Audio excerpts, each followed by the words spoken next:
Welcome to Raju reviews. Marco Marco movie వచ్చి హింసాత్మకమైన ఘటనలతో ముందుకు వెళ్తుంది. అంటే యాక్షన్ మూవీస్ ఎవరైనా చూసే వాళ్ళు ఉంటే నచ్చుతుంది, కానీ అందులో హింస ఎక్కువగా ఉంది. అంటే ఈ మూవీ మ్యాక్సిమం కిల్ మూవీ ఎవరైనా చూసారా? చూడకపోతే అది చూసిన వాళ్ళు దాంట్లో కూడా హింస గట్టిగానే ఉంటుంది. పేగులు బయటకు లాగేయడం, ఇది అంటే ఇందులో కూడా ఎక్కువగా హింస ఎక్కువగా ఉంది. అంటే జస్ట్ మనకు ఫైట్లు గట్టా నార్మల్‌గా మామూలుగానండి. కొంచెం పార్ట్‌లు బయటికి లాగేయడం. సో, అటువంటిదంతా మూవీలో కనిపిస్తూ ఉంటుంది. సరే, స్టోరీ వైజ్ చూసుకుంటే గనక ఉన్ని ముకుందన్ గారు ఎవరైతే ఉన్నారో, సో, మాక్సిమం మనకు తెలుసు. 'భాగమతి' సినిమాలో అనుష్క గారితో అనుకుంటా ఆయన యాక్ట్ చేశాడు. నెగెటివ్ క్యారెక్టర్ అనుకుంటా. అలాగే 'జనతా గ్యారేజ్‌లో' కూడా కనిపించాడు ఈయన. మలయాళం యాక్టర్ అనమాట. సో, ఆల్రెడీ ఉన్ని ముకుందన్ గారు అయితే తెలుసు తెలుగు ఆడియన్స్. అదే ప్రెజెంట్ 'మార్కో' మూవీ ఏదైతే ఉందో మలయాళంలో మంచి హిట్ సాధించిందని చెప్పేసి మనం పోస్టర్ల మీద చూసాం కదా! అక్కడ సెన్సేషన్ సృష్టించింది. కాబట్టి తెలుగులో డబ్ చేసి మనకి జనవరి 1న రిలీజ్ చేయడం జరిగింది. సరే, ఇందులో యాక్షన్ అంటే డైరెక్టర్ వచ్చి హనీఫ్ అదేనే డైరెక్టర్ హనీఫ్ అదేనే అన్న ఆయన. సో, మొత్తం మీద మూవీ అంతా యాక్షన్ సీన్స్‌తో నింపేశారు. ఫస్ట్ హాఫ్ అంతా కూడా ఫైట్‌లనమాట. ఇందులో పెద్దగా చెప్పుకోవడానికి ఏమి లేదు స్టోరీ. వాళ్ళ బ్రదర్‌ని ఎవరైతే చంపేశారో వాళ్ళ మీద ప్రతీకారం తీర్చుకోవడమే. సో, ఎవరు చంపారు? ఎందుకు చంపారు? కారణాలేంటి? అవి తెలుసుకొని ఒక్కొక్కళ్ళని చంపుకుంటూ వెళ్ళిపోతా ఉంటాడు. క్లైమాక్స్ వరకు జరిగేది అదే. సినిమా అయితే స్టోరీ అయితే ఇది. సో, యాక్షన్ సినిమాల్లో ఎక్కువ ఈ టైపు ఎవరికైనా ఇష్టం ఉంటే గనక ఈ ఫైటింగ్ సన్నివేశాలు, ఈ మర్డర్‌లు, తర్వాత ఈ టైప్ అంటే మనం రెగ్యులర్‌గా చూసే మూవీస్ కన్నా కూడా ఇందులో హార్ట్ బయటికి తీసేయడం, ఇవి బయటికి లాగేయడం. సో, ఇటువంటి సన్నివేశాలు కూడా తట్టుకోగలిగే వాళ్ళకైతే నచ్చుతుంది గానీ, అలాగే చిన్న పిల్లలు, అలాగే లేడీస్‌కైతే మాత్రం కొంచెం, ఎందుకంటే మరీ చాలా బీభత్సం అనమాట. అంటే 'యానిమల్' మూవీలో ఉన్న బీభత్సం, అలాగే 'కిల్' మూవీకి సంబంధించి బీభత్సం కన్నా ఎక్కువ బీభత్సం. కాబట్టి బీభత్సాన్ని తట్టుకోగలరు. అంటే యాక్షన్ మూవీ, ఫైట్స్ ఉంది. అంటే యాక్షన్ లవర్స్‌కైతే మాత్రం నచ్చుతుంది. కానీ మనం ఉంచుకున్న యాక్షన్ కన్నా ఇది ఇంకా మితిమీరిన యాక్షన్ అనమాట.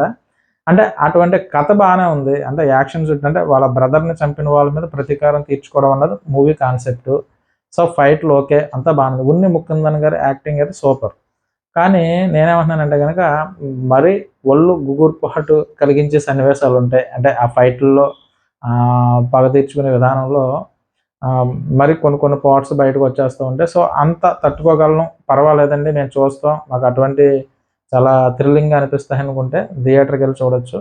అంటే అటువంటి తట్టుకోగలనోళ్ళు మామూలుగా ఫ్యామిలీతో వెళ్లి చిన్న పిల్లలతో ఎళ్లి చూడడానికంటే గాని కొన్ని కొన్ని సన్నివేశాలు మరీ గుబురుపాటు కలిగించేలాగా అనిపిస్తాయి. సో, టోటల్‌గా మూవీ అయితే ఎలాగుందంటే గనక మూవీ అయితే పర్వాలేదు.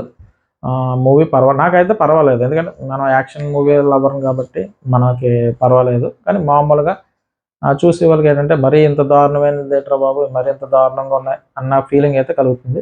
సో, టోటల్‌గా చెప్పాలంటే గనక ఎక్కువ ప్రతీకారం, ఈ ఫైట్‌లు ఈటిలతోనే నింపేశారు మూవీ అంతా. ఫస్ట్ హాఫ్ కొంచెం పర్లేదు. ఇంక సెకండ్ హాఫ్ గాని, క్లైమాక్స్ గాని మరీ దారుణంగా ఉంటుంది. సో, టోటల్‌గా మూవీ ఎవరికి నచ్చుతుందంటే గనక యాక్షన్ మూవీస్ ఇష్టపడే వారికి, అలాగే 'యానిమల్‌లో' లవ్ స్టోరీ పక్కన పెట్టేస్తే ఆ ఫైట్సు అటువంటిది పర్వాలేదు. అలాగే 'కిల్' మూవీ ఎవరైనా చూడకపోతే కనీసం ఓటీటీలో అన్నా చూడండి. సో, దాంట్లో కూడా యాక్షన్ సీన్స్ కంటిన్యూషన్ ఆ ఫైట్స్ జరుగుతానే ఉంటాయి. సో, అటువంటి వాళ్ళకి ఎవరికన్నా అయితే ఈ సినిమా నచ్చుతుంది గానీ, అలా కాకపోతే బాబు ఇదేం సినిమారా బాబు! ఇంక అత్తమాను కొట్టుకోవడం, ఆ రక్తపాతం ఏంటి, ఆ నరుక్కోవడం ఏంటి, ఆ చంపుకోవడం ఏంటి, పార్ట్‌లు బయటికి లాగేయడం ఏంటి, ఇంత దారుణమా అయ్యబాబోయ్! అన్న ఫీలింగ్ అయితే కలుగుతుంది. కాబట్టి ఫ్యామిలీస్‌నైతే తీసుకెళ్ళడానికి ముందు కథ అంటే ఇలా ఉంటుంది సిట్యుయేషను. మీకు 'కిల్' మూవీ లాంటిది చూపించి ఇలా ఉంటుంది సినిమా. మీకు పర్వాలేదనుకుంటే మూవీకెళ్ళండేమో తప్ప, లేదంటే మీరు సోలోగా ఎళ్ళండి. మీకు నచ్చితే గనక అప్పుడు తీసుకెళ్ళి చూపించండి గానీ, అంటే రక్తపాతం, విపరీతమైన రక్తపాతం మూవీలో కొనసాగుతుందనమాట. సరే, టోటల్‌గా నా అభిప్రాయం చెప్పాలంటే గనక మూవీ రివెంజ్ డ్రామా. అంటే వాళ్ళ బ్రదర్ కోసం ఎవరైతే వాళ్ళ బ్రదర్‌ని చంపేశారో వాళ్ళ మీద ప్రతీకారం తీర్చుకోవడమే సినిమా. సో, పర్వాలేదు ఇంతవరకు. కానీ ప్రతీకారం తీర్చుకునేటప్పుడు వచ్చే సన్నివేశాలు, యాక్షన్ సీన్‌లేంటంటే మరీ ఘోరంగా ఉన్నాయన్నమాట. అంటే విపరీతమైన రక్తపాతం, మామూలు రక్తపాతం అయితే కాదు. సో, దాన్ని తట్టుకోగలం, మేము తీసుకోగలంరా బాబు! అటువంటివి మేము చూడగలం అని అనుకుంటే గనక మీరు ఒక స్టెప్ ఏసి ఎదరికెళ్ళండి. అంటే లేదు బాబు, అంత రక్తపాతం మేము భరించలేదనుకుంటే గనక మూవీకెళ్ళి ప్రయత్నం అయితే చేయకండి. ఎందుకంటే ఫస్ట్ నుంచి చివరి వరకు రక్తపాతంతోనే అలరిస్తుంది మూవీ. అంటే ఈ రివెంజ్ డ్రామాలో ఇంకా తప్పదన్నట్టుగానే డైరెక్టరు ఇంకా రక్తపాతం ఉండవలసిందన్నట్టుగానే తీశారు. ఉన్ని ముకుందన్ గారి యాక్టింగ్ అయితే బాగుంది. సో ఆయన మెయిన్ లవ్ స్టోరీ మీద కానీ దీని మీద కానీ కాన్సన్ట్రేషన్ చేయకుండా ఫైట్ల మీద రక్తపాతం మీద కాన్సన్ట్రేషన్ అయితే చేయడం జరిగింది. సో ఇటువంటి నచ్చుతాయి బాబు, మేము ఇలాంటివి చాలా చూసాం హాలీవుడ్ మూవీస్లో. ఇటువంటి జాన్ విక్ ఏదో సినిమా ఉంది కదా, మేము చూసామండి, ఇటువంటి బాగా నచ్చుతాయండి మాకు అనుకున్న వాళ్ళు అయితే వెళ్ళండి. కానీ ఒక రక్తపాతం అయితే మాకు నచ్చదండి. మేము ఏదో సరదాగా నవ్వుకోవడానికో లేదంటే 4 పాటలు ఎంజాయ్ చేయడానికో కొంచెం యాక్షన్ సీన్స్ అంటే పర్వాలేదండి అని అనుకుందామని వెళ్దాం అనుకుంటే మాత్రం వెళ్ళకండి. యాక్షన్ సీన్స్లో హింసాత్మకమైన ఘటనలు ఎక్కువగా ఉంటాయి. టోటల్గా ఏంటంటే హింసకు దూరంగా ఉన్నవాళ్ళు ఈ సినిమాకు దూరంగా ఉండండి. హింసకు దగ్గరగా పర్వాలేదండి, నేను యాక్షన్ సీన్స్ గట్టా బాగా ఇష్టపడతాను, సో నాకు ఇటువంటి ఏం పర్వాలేదు, ఫైట్లలో ఎలా చించేసినా పర్లేదు అనుకుంటే మూవీకి అయితే వెళ్ళండి. నేను చెప్పిన విధానం మీకు ఎవరికైనా నచ్చినట్టుంటే నా ఛానల్ సబ్స్క్రైబ్ చేయండి, ఓ లైక్ కొట్టండి.